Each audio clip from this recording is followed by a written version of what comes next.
This episode is brought to you by VW Trends Magazine. Check them out for all the latest trends in the VW scene at www.vwtrendsmagazine.com.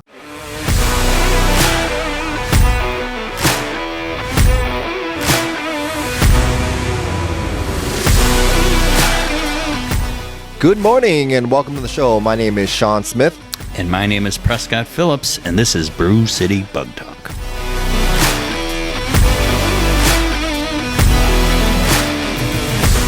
Welcome back to the show. Hey, how's it going today, Prescott? It's going great. It's going to be a good show today. So what do we have coming up this next week here? Well, in the next couple of weeks, that's what you're talking about? No, I'm talking up next week because when this comes out, the following week will be...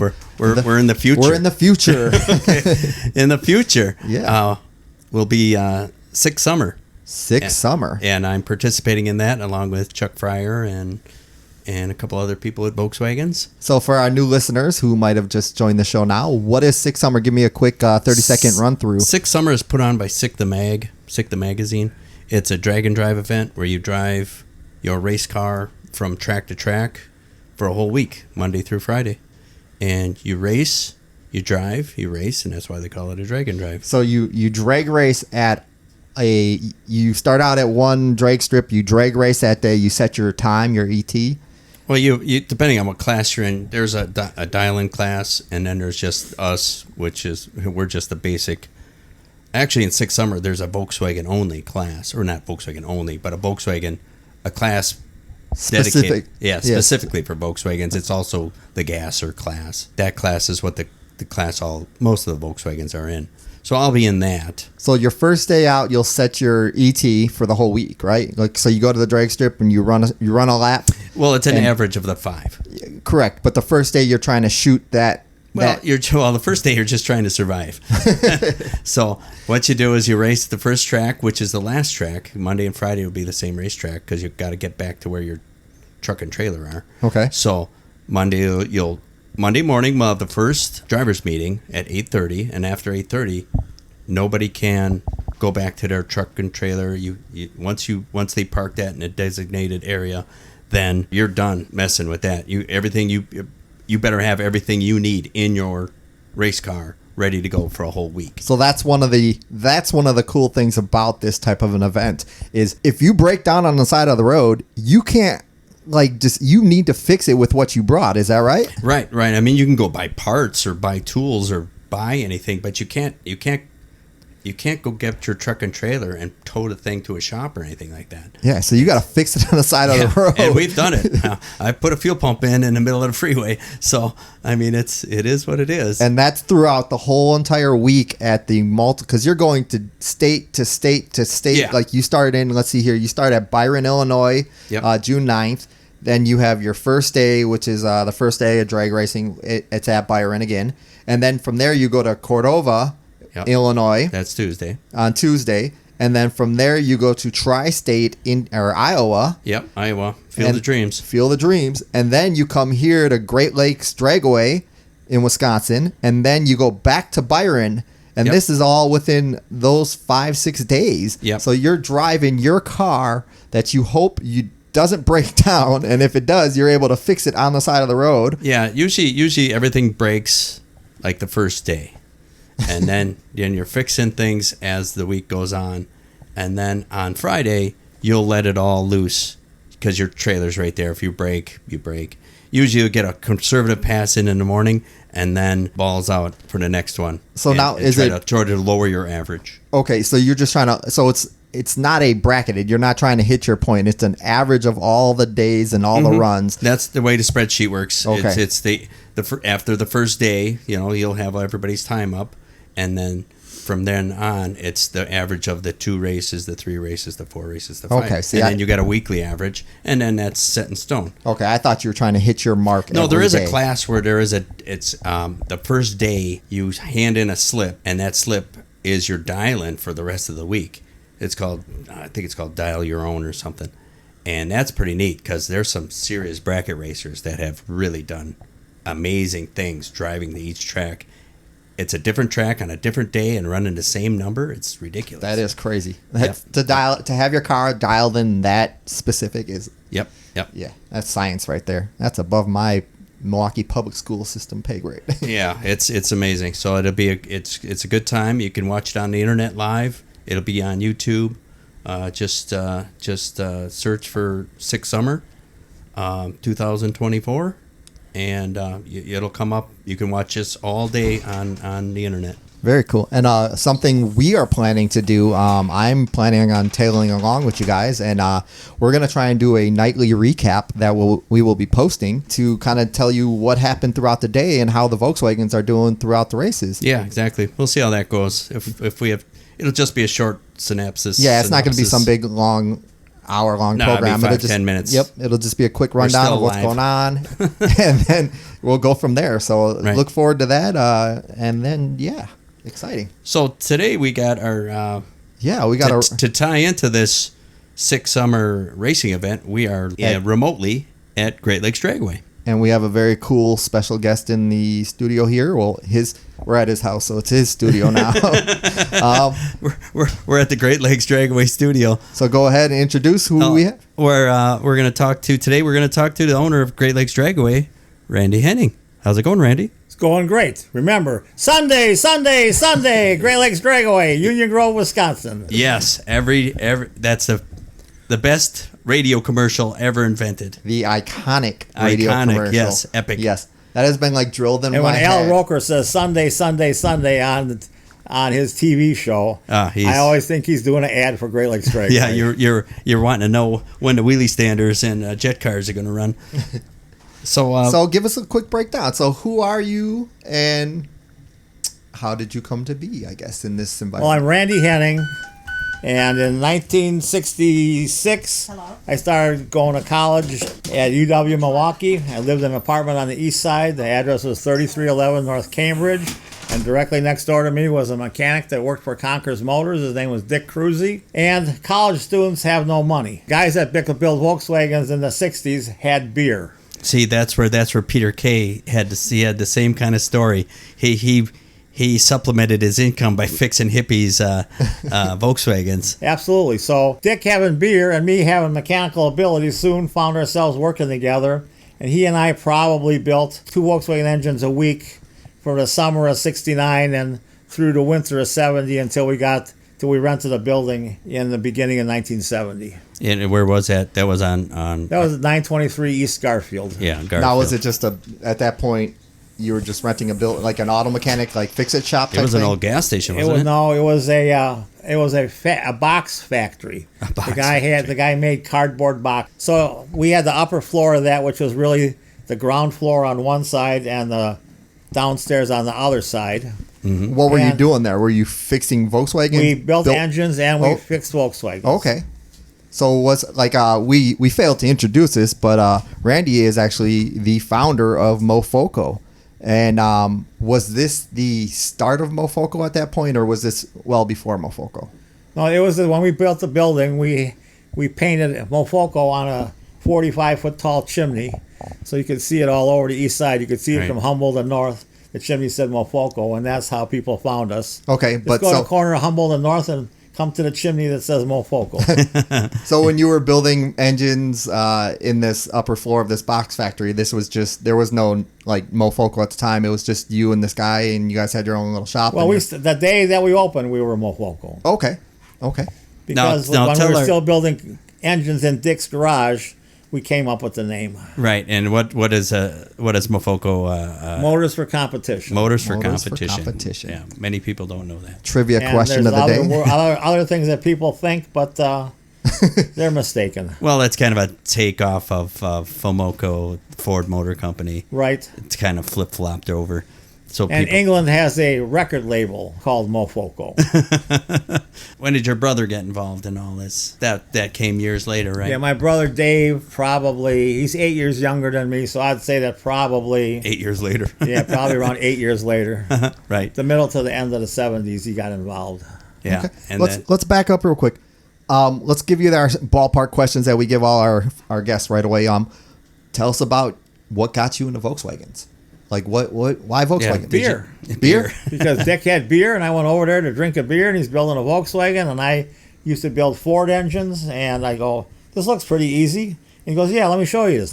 And all of a sudden, I'm drinking beer and building engines. Well, that ties right 4 or in 5 nights a week. into the name of Brew City Bug Talk. Brew City Bug Talk. That's the name of the podcast, and people don't understand why it's Brew City Bug Talk until they talk to somebody like Randy and or some of our other guests. That it's a The 70s was very interesting. it was hippies and beer and a lot of fun. So what would you say if you go back in the Wayback Time Machine? What was your first Volkswagen that you owned personally? Well, that's what I was telling Prescott about. It's very hard to remember, but I'm pretty sure that I can see parked in my parking spot next door to Dick Cruzy's garage a blue 63 or 64 Squareback. Very I'm nice. pretty sure that was the first Volkswagen I had. So what year would this be? This would be 69? in 1969. Yeah. So a 5-year-old car.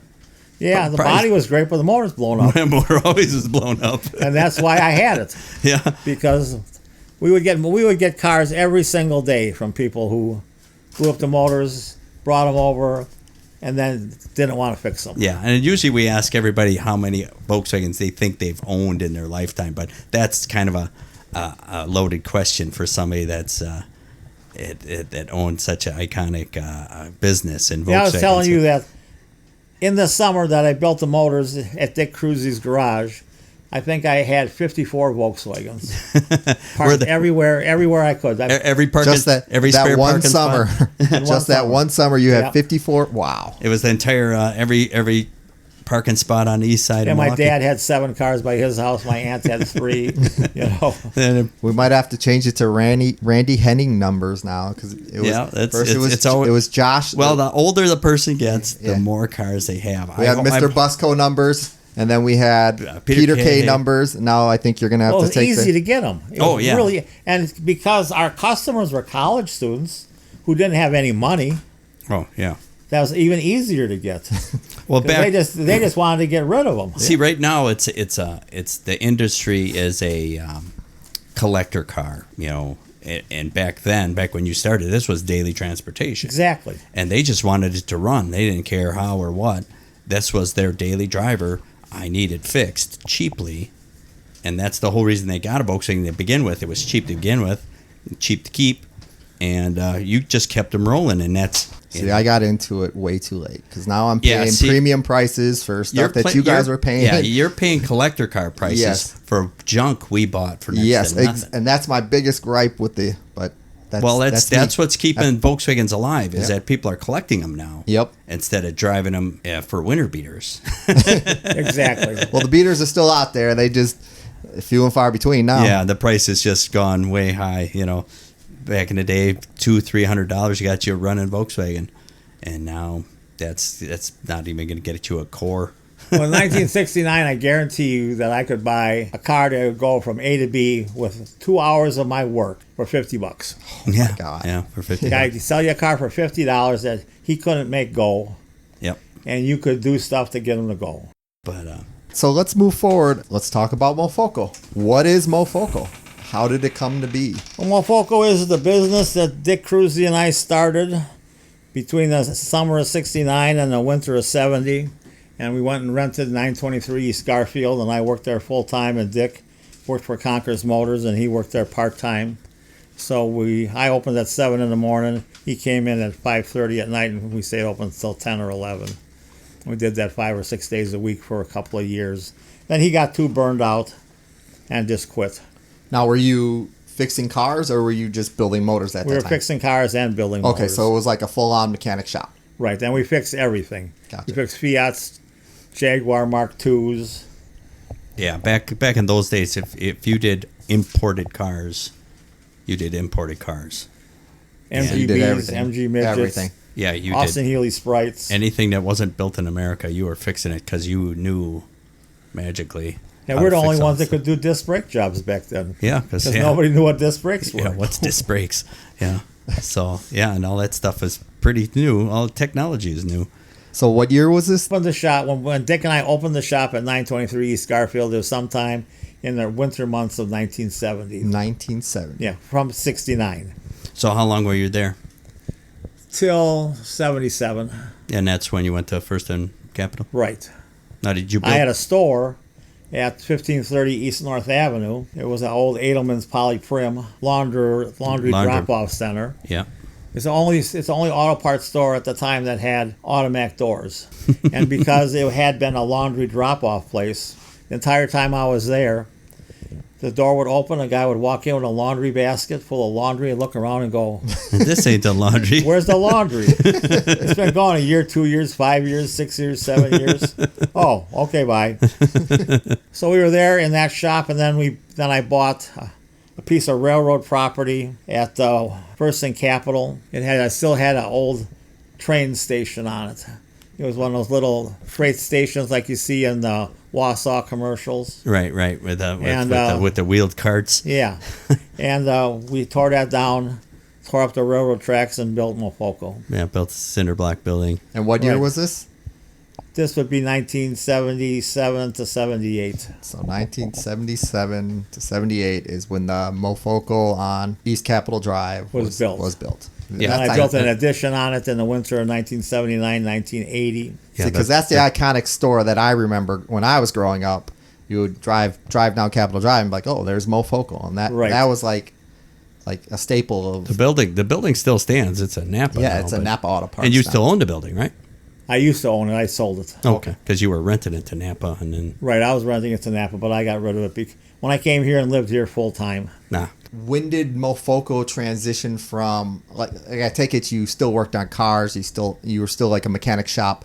At what point did you transition from mechanic shop to like engine builder, or was this always happening at the same time? We always fixed cars, and we always built motors. Mofoco had an engine room. Yeah, that's right. The building on Capitol Drive had an engine room, and I had like 7 or 8 engine stands and a couple of bridge ports and some drill presses and a bench to do line bores and stuff like that. I had 5 or 6 mechanics working in there. Yep. When I let Napa have the whole building, and we moved 4100 on First Street, Yeah, it's basically a block away from. right, a block and a half away. Yeah, we still fixed cars, but we really took the emphasis off of it. Yeah, Okay. That's not the bread and butter. Right. Once it transitioned from daily drivers to collector cars, then you got to focus on restoration stuff, and then you started developing your own cylinder heads. And Yes, when did that come about? Like, one of the iconic things about Mofoco too is the cylinder heads that you guys are known for. It was early 90s, like 91, 92. Yep. I started working on building cylinder heads. And I started out by buying castings from foundries in foreign countries. And then I went to Brazil for 2 or 3 weeks and went to the factory in Brazil that made the Autolinea. Autolinea, and met the people down there and saw how they did it and talked to them about building heads for me. And they built heads for me for maybe 2 years, 3 years at the most. And then Claude's got real pissed off, and Claude was buying more heads than me. Mm-hmm. So they told Autolinea, well, you can either sell them to Mofoco or you can sell them to me. And they picked Claude's, which I didn't blame them. Well, yeah, the numbers. new guy on the block. The numbers don't lie. So then I had to hire people to help me reverse engineer the heads, and that's when I put all the changes in there that make our heads different than other people's heads. The stupidest little change I made was the stud that holds the rocker arm on isn't drilled all the way through. So Right. you used to always have to put a O-ring on the stud that holds the rocker arm on so that it wouldn't leak oil through the threads Right. into the bottom of the head. Well, I just put a little bit of extra metal on the bottom of that where that hole goes. And make it a blind hole. And then you don't drill the hole all the way through. Then you don't have to have the O-ring groove. Then you don't have to have the O-ring. Then you can't possibly have a leak there. Yeah. So there's probably 25 changes on the heads that are that dumb that nobody's ever going to even notice, but it made it easier for us. Right. You just put more material in spots like the exhaust stud area and all that. You Right. just make the exhaust stud deeper. Stop giving away all the secrets there, Prescott. They're not secrets. No, I'm just kidding. I'm just kidding. They Yeah. can sit down and look at them all they want. Yeah. You can compare a factory head to all the other aftermarket heads. They all have something different. That's the thing with Volkswagens. It's It's evolving. Ever evolving, exactly. Yeah. And you can always you think your stuff's the greatest. Well, somebody's going to make a better one. That's right. And that's what Volkswagen was all about. Yeah. As far as I was concerned, it was something that you could change to make it better for you. Yeah. And I'm not going to call it customizing because everybody wants to call things customizing. This isn't that. Personalizing. This is personalized. Just making changes to make it easier for you to play with your own car. Yeah, but yeah, so this was 90s, and that was getting into the heyday of Bugfest.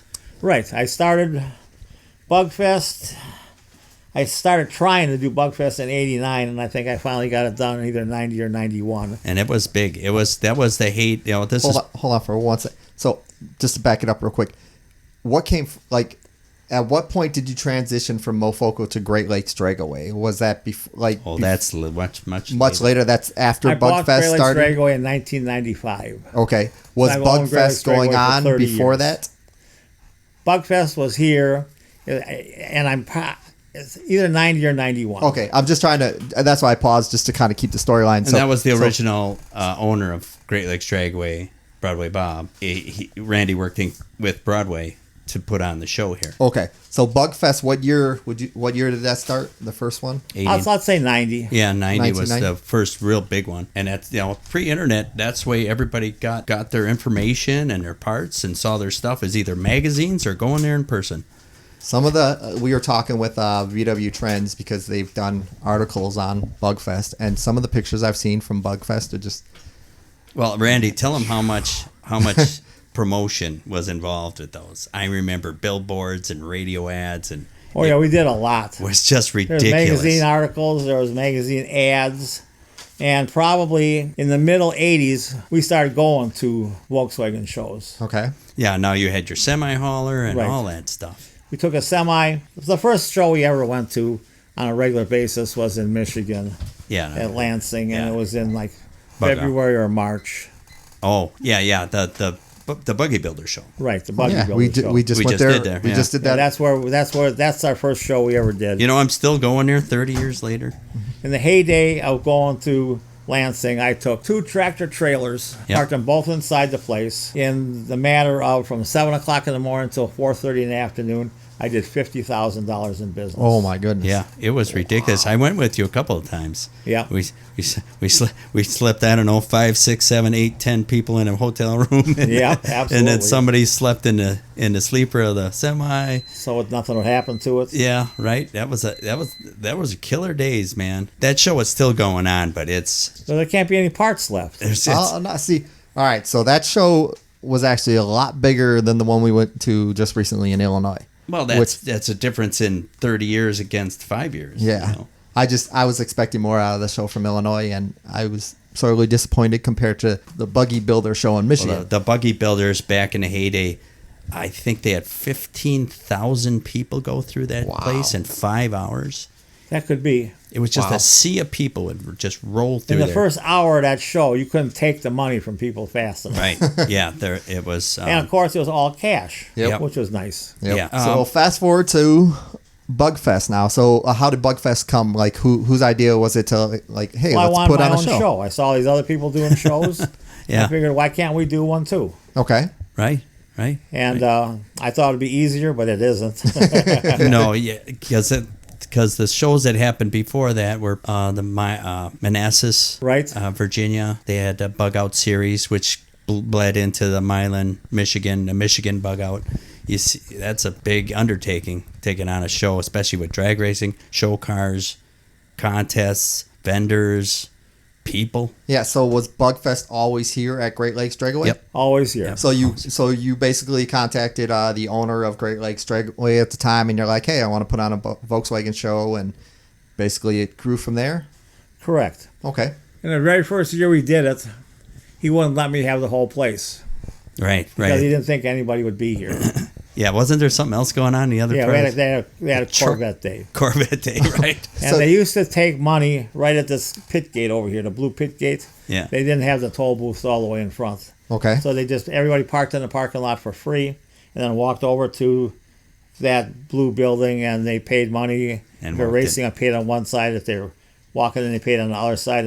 So the day we had the first Bugfest, it was sprinkling out a little bit. A lot of people came anyhow, and Broadway Bob and I stood by the gate, and he would ask every single person, "You here to see the Corvettes?" And they go, "No, I'm here to see the Volkswagens." "You here to see the Corvettes?" "No, I'm here to see the Volkswagens."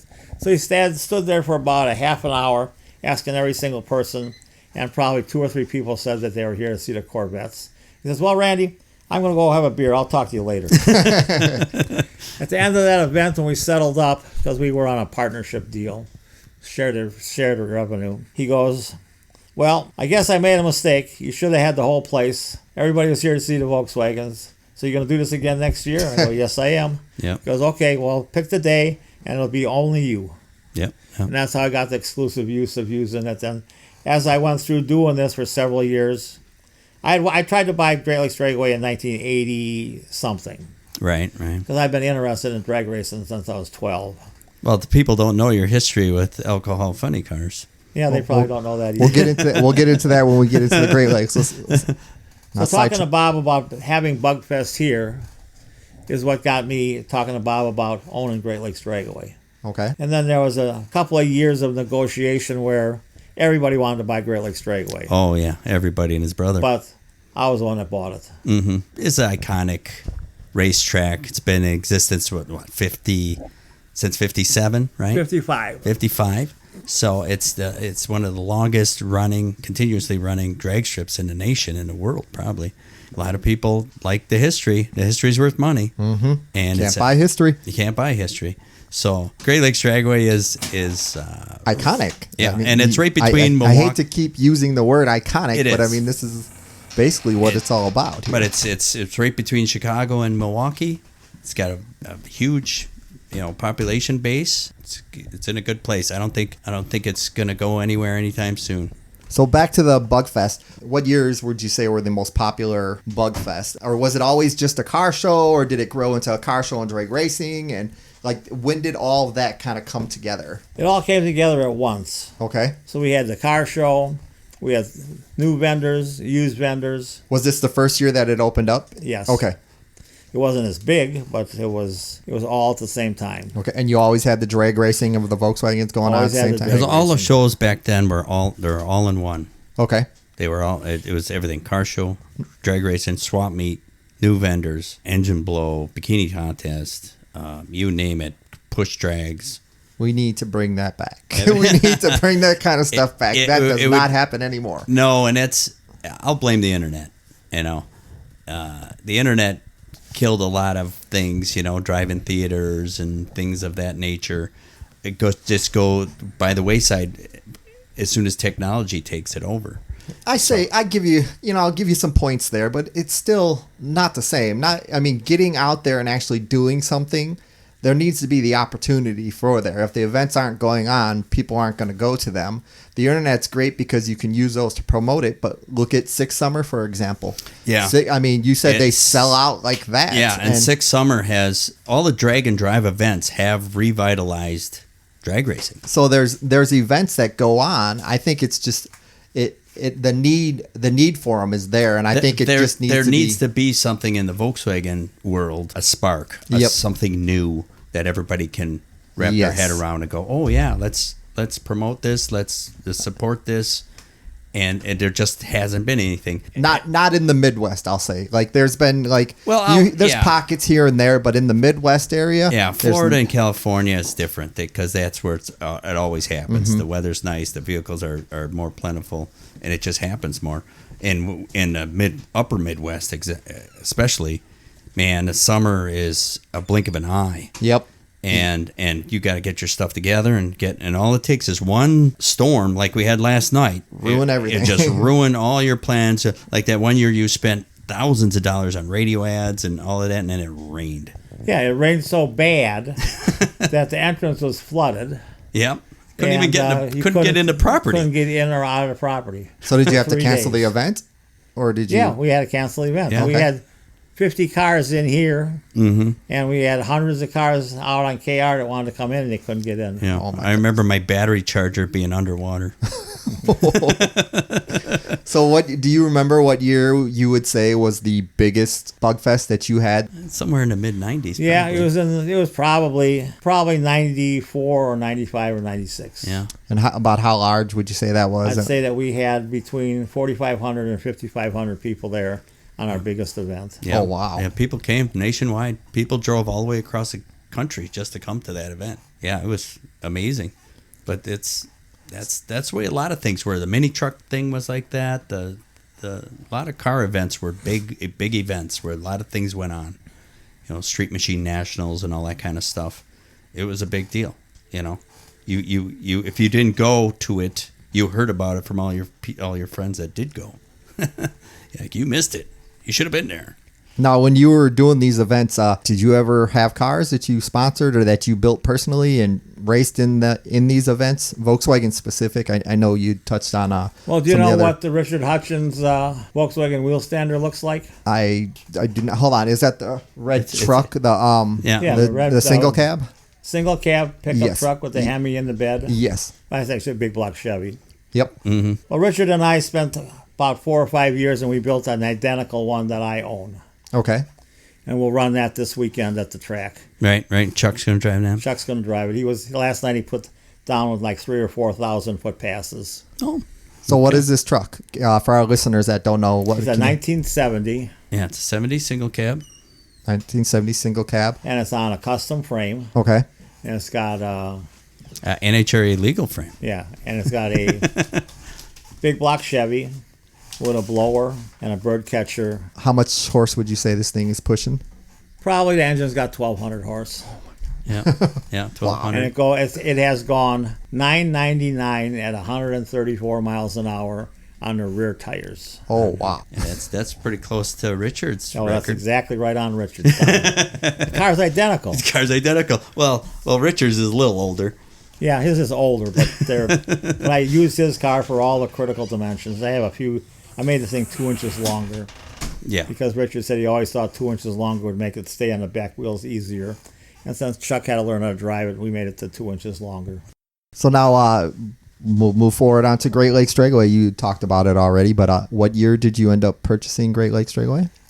We bought Great Lakes Dragaway in August of 1994, and we bought it in August so that we would be in control of closing it down for the winter. Okay. Because this is like a little city, or it's like your up north cottage. Mm-hmm. And you got to drain the pipes and do this, that, and the next thing so that everything doesn't get wrecked over the winter when it freezes. Yeah, you gotta. And then we opened the thing up in 1995, started to run it, and I've been basically managing it ever since. You were still owner of Mofoco at the time? Right. So was this like a after work I'd come here and this open was my hobby business. Okay. Yeah, it was like a work all day down on First and Capitol, and then drive out here and then run the races at night. And now the track, Great Lakes Dragaway is one of the rare tracks that's open almost every day of the week during the summer. We're open 6 days a week. Only closed on Mondays. So it's not like a weekend racetrack where you just, your business is closed anyways on the weekends that you could run a racetrack on the weekends. Mm-hmm. No, this is every day split in two. Like, I remember you'd always leave early from downtown to beat the traffic. Right. Because I want to be here when the gates open. Yeah, get here when the gates open. So at what year did you transition to stopping to run Mofoco to full-time here? Probably around 15 to 20 years ago. Okay. So it's probably right around...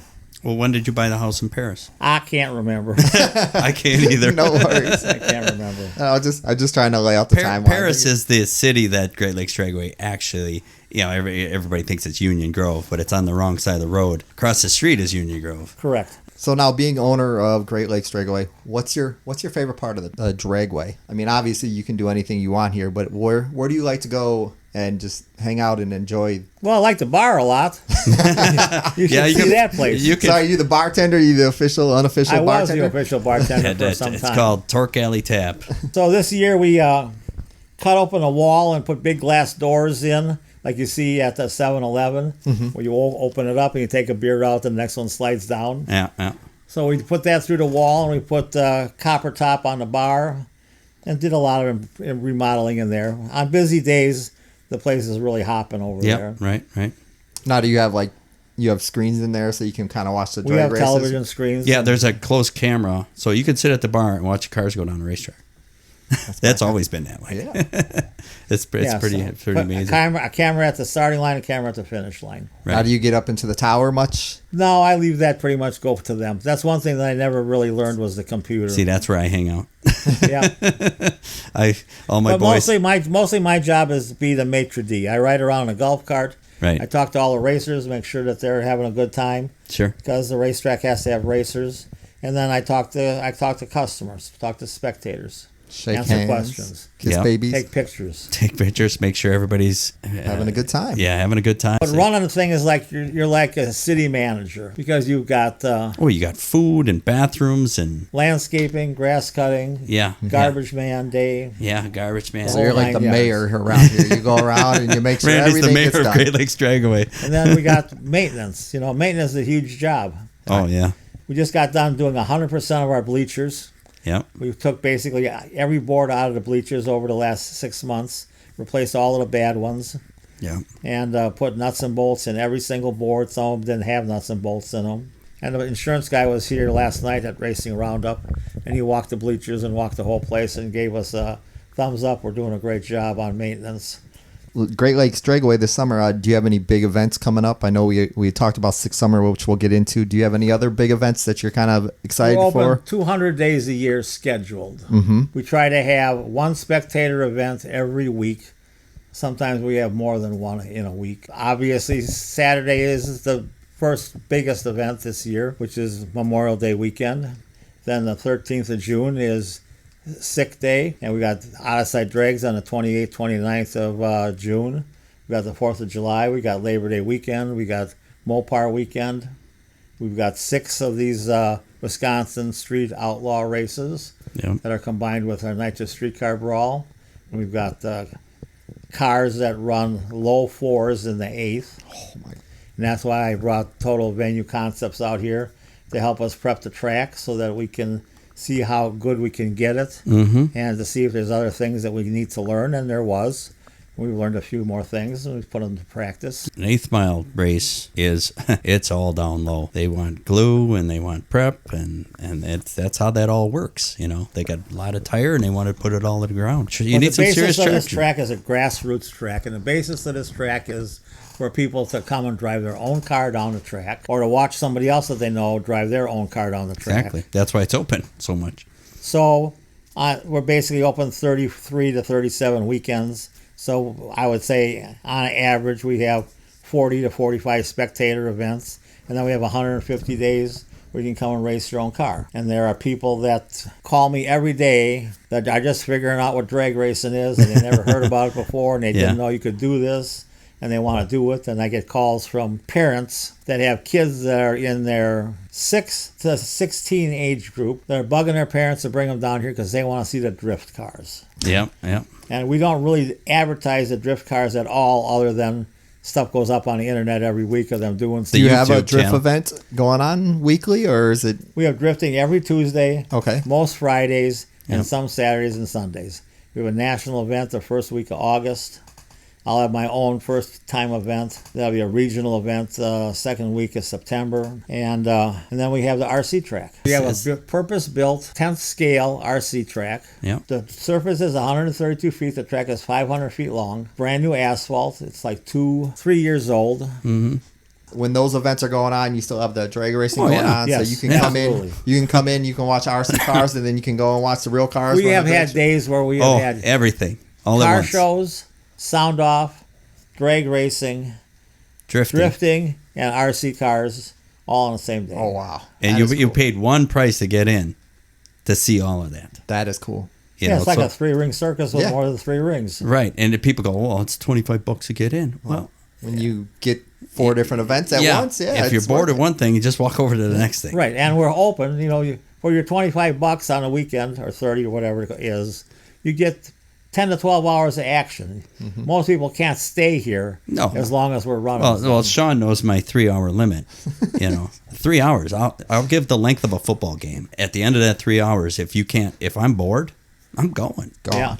exactly. Why am I staying? Okay, let's get into the Six Summer. Since we come down here in this thing we're going to promote this week.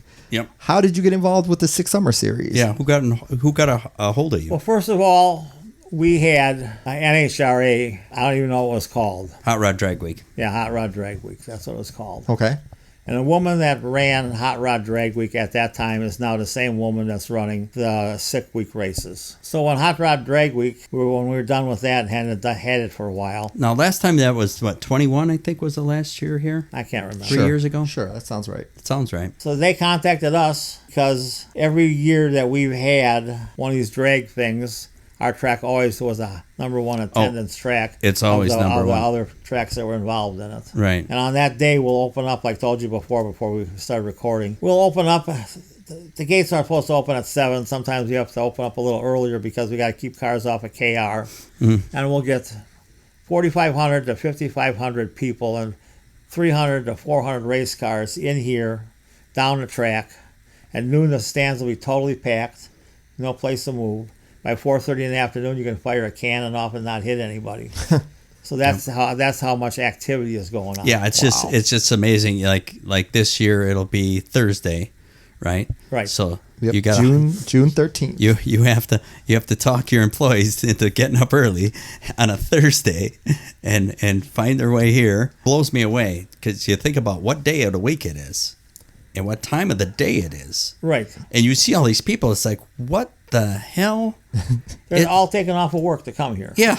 All my buddies, nobody went to work that day. They're all here. And there are people that will set up lawn chairs on the entrance road just to watch the cars and just roll watch the cars roll in. Yeah, because all the participants are rolling in. I mean, it's a rolling car show. See, and that's something we were talking about earlier also is so the people that are coming here to race on the 13th, they're actually coming from another drag racing track that they raced at that day.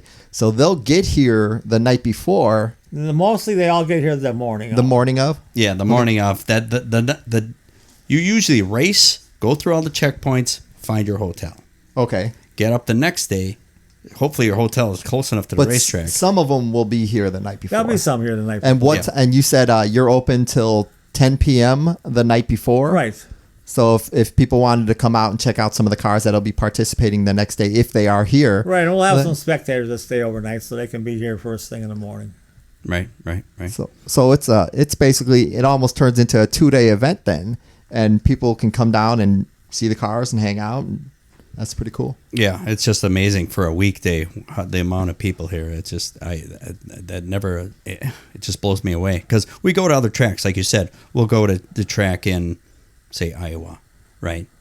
We're the only ones there. Participants are the only people at the track. Right. There's a handful of people that but it's the middle of nowhere, Iowa. So it's the Field of Dreams, baby. Come on. Dreams. The Field of Dreams is one of the Field of Dreams movie set is one of the checkpoints. But yeah, the racetrack there, spectators, not a lot. Some tracks, Great Lakes has always been the best as far as turnout. I think that's just because it's promoted well. And it's close to a lot of population. And you can't beat 70 years. Place is intimidating for people that aren't into cars because they just don't get it at all. And so now we were talking earlier also, and you said one of your goals is to hopefully next year be the host drag strip for. Well, I got my name in the hat. So hopefully, I told him that this year already. Yeah, if you guys are listening, Six Summer, give this man the deal. Send him the contract. He's ready for it. Yeah. So if you are looking to come down and check this out, it's Thursday, June 13th. The gates open at 7 a.m. Racing starts at 9 a.m. You're going to have drivers in and out of here coming to make their run on the track, and then they close up shop and they head back out to the next track. Mm-hmm. But all so day. if you want to see me personally, get here early. Yeah, if you want to come meet Mr. Prescott Phillips in person and you want to see his car. Yeah, I'll make a pass, maybe two. And like we said earlier, we're going to attempt to do a daily podcast where we can give an update of what's going on at these tracks and what's at these races and kind of like fill you guys in if you can't be here for it. But if you can, come check us out. Come check it out. Yes. Yeah. All right. Well, we are at about our time, so I just wanted to say thank you, Randy, for thank you, Randy, being on the show. Thanks for having me. Thank you for having us. We really do appreciate it. I love the history behind Mofoco. I mean, it's Sean's cool. a big history buff. I love history. That's why I got into the podcast. I like telling the stories of the history of Volkswagen specifically, and it's really cool being able to talk to you because obviously you've been doing this for a long time. Just think of Volkswagens have made this all possible. That's correct. You know, I earned all the money that I needed to Exactly. to be able to start participating in this from fixing And that's the Volkswagens. story with a lot of people like me. At my first house, I sold a bunch of Volkswagens that I had. You know, I was flipping cars very vigorously so I could get a down payment on a house. And I sold my house so I could buy a Volkswagen. And that's the way the market has gone. Yeah. Now you got to have a house to be able to buy a Volkswagen. Yeah, and before you bought the house with the Volkswagen. Right on. So, as in closing for me, all I want to tell you is that you just have to remember Sunday, Great Lakes Dragaway. Union That is Grove, Wisconsin. What is your website for our listeners out there so they can check you out? GreatLakesDragaway.com.